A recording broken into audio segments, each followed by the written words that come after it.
Welcome to Shorty SuperCoach and welcome to the weekend preview. We're taking a look at round 12. Of course, one match has already been played last night. Hopefully you didn't need any SuperCoach advice, a bit of Wallace talk, a bit of Jake Lloyd talk, but I quite simply did not have the time to get it out. Certainly with the 7:20 game didn't do me too many favours, but nonetheless, hopefully you're able to navigate your way through anyway. My rough thoughts on Lloyd would probably be to hold off for 1 week anyway, because he'll drop significantly given that concussion the other week. So he's still got a bit of falling to do. And Mitch Wallace, a little bit of talk. I think some people will bring him in and he'll be a reasonable forward option, but he wasn't an out-and-out must-have, I wouldn't have thought. Anyway, I just wanted to discuss this week, but I really want to talk about it with a sight towards round 13. This week should be fine for us, guys. It should be absolutely fine. But bunker down the hatches. We really need to prepare for next week. Round 12, it should be fine. There aren't too many teams with buys. There's just 4, and they're not really SuperCoach relevant. I mean, Geelong has a few. Then you've got Richmond, have maybe got the odd couple. There's not too many North, and there's not too many West Coast. Maybe the odd 1 or 2, but they're not really your big ticket item sides, and there's only 4 of them. We really need to use this round to prepare for next week, and you really want to be making sure you'll have enough players this week. I mean, sure, if you can get 21 instead of 20, that's great, but I'd really be looking towards next week and doing the figures now. Do you have 14 playing? Do you have 17? There'll be teams who maybe have around the 12 or 13 mark. I mean, that's pretty intense, but there are some really popular players in amongst it, particularly our backline and midfield. Perhaps not just on a pure numbers base is really going to hurt us, but it's those 2 positions, the likes of Laird, Adams, Pendlebury, Treloar, Tom Mitchell, Nat Fyfe. Who else have we got in there? Rory Sloane, Heath Shaw, Josh Kelly. There's an enormous amount of players in the backline and midfield that could see you have 7 to 8 donuts immediately, and how many of those you can cover with maybe the odd one in the ruck department with, say, a Brodie Grundy or something like that, and then you might have the odd one in the forward line. All of a sudden you're looking at a lot of zeros. So I just want to talk about the importance of looking at how you're going to shape up for round 13 and judging your trades, if any, on how you approach that week, because at the moment I don't think I'll be making any trades. But what I will be doing is making sure I can go bang, bang, bang with 3 very good trades next week to take up what will probably be me fielding, say, 15 at the moment, I think it is, to getting to that 18. That's exactly what you want to be doing. If you missed my podcast with Langers the other week when we spoke about how to approach the buys, take another listen to it if you missed it. But we talked about the fact that in theory, this year's a little bit different with the Gold Coast Port Adelaide buy. But in theory, most years, 30 players will have the buy from your team if you do not trade over the buys period. In theory, what you want to do with your trading pattern is take that number from 30 down to, say, 26. So, in essence, there's 4 donuts you can remove from the equation, and by doing that is you trade out a player. You can only do this in the second 2 buy rounds, of course. You trade out a player from your team that is about to have the buy, and you bring in a player who has already had the buy. So it sounds simple, but it is important. So you might trade out whoever it may be, and you bring in Dan Hanbury, or you brought in Dalhouse, or someone from the first week of the buy, whoever it may be, someone who had the buy. So in essence, you bring them in, you take out a guy who's having the buy, replace them with someone who has already had it, and there is taking that total of 30 players who will miss a week through that buy period. It's now down to 29. It's crucial we do that, and round 13 will make or break so many people. I can't stress that enough. Don't approach it now, because it is that catastrophic. We need 2 weeks to prepare.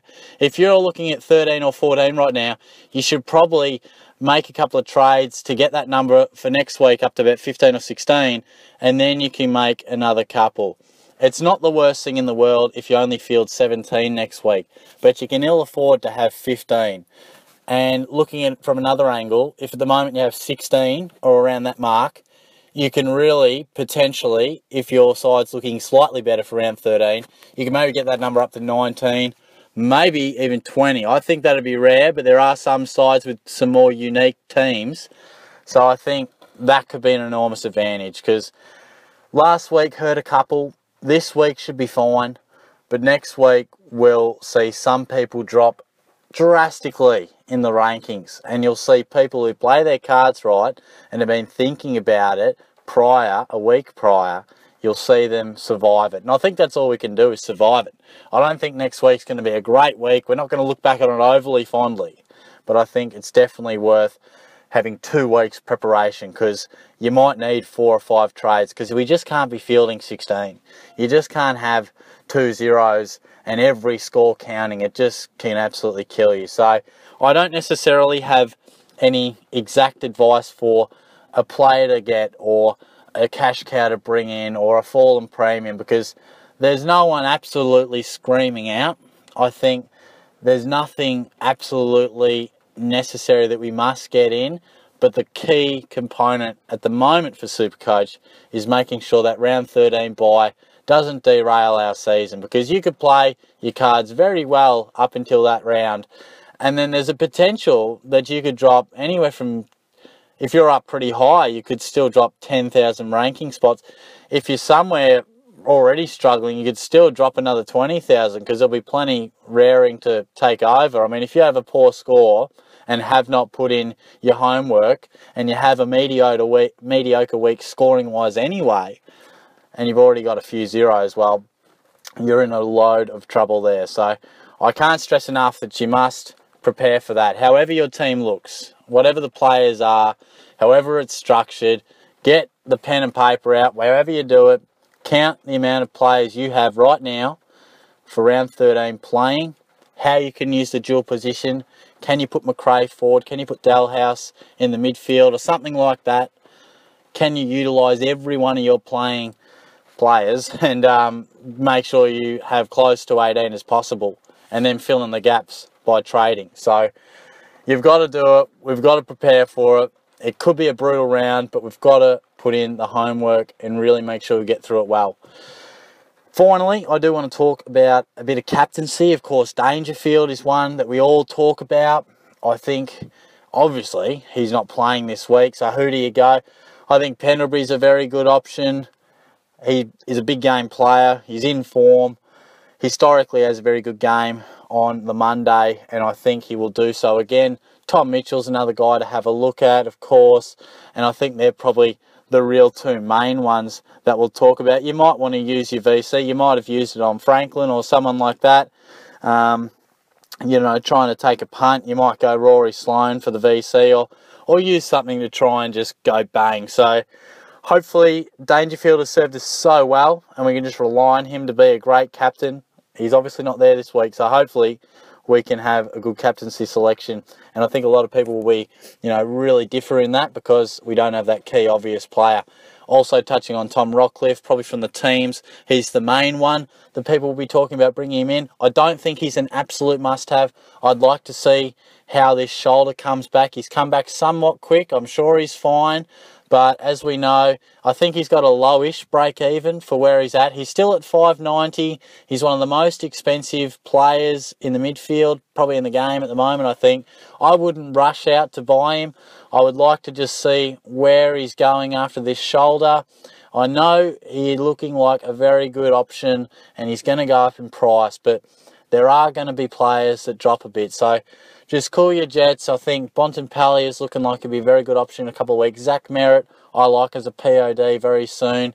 And look, whether Sloane goes well or not tomorrow night, all of a sudden he may be cheapish, sort of not cheap, but for Sloane standards, if he's coming off an 80-odd and a 95, all of a sudden he might be a decent buy around the 550 to 580, which is pretty good for him in a few weeks' time. So don't just launch at Rockcliffe, because he is a very good player, but I wouldn't make him an out-and-out must-have, which I am getting the vibe people feel he is. So I've just seen that a lot of people are bringing him in. So anyway, that's enough from me. I just wanted to stress that dedicate this weekend to a bit of foresight to round 13. We only get the 3 trades in round 13. You don't want to be kicking yourself next week going, oh, Jesus, I wish I had a couple extra trades.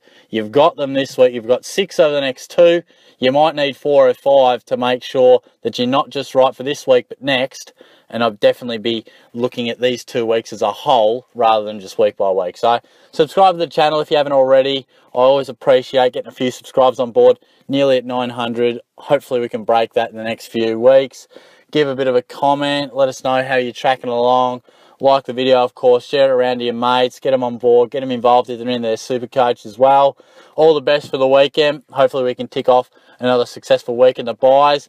And I'll be back what will be most likely Monday night or Tuesday with reviewing my side. So thanks again, guys. I'll catch you soon.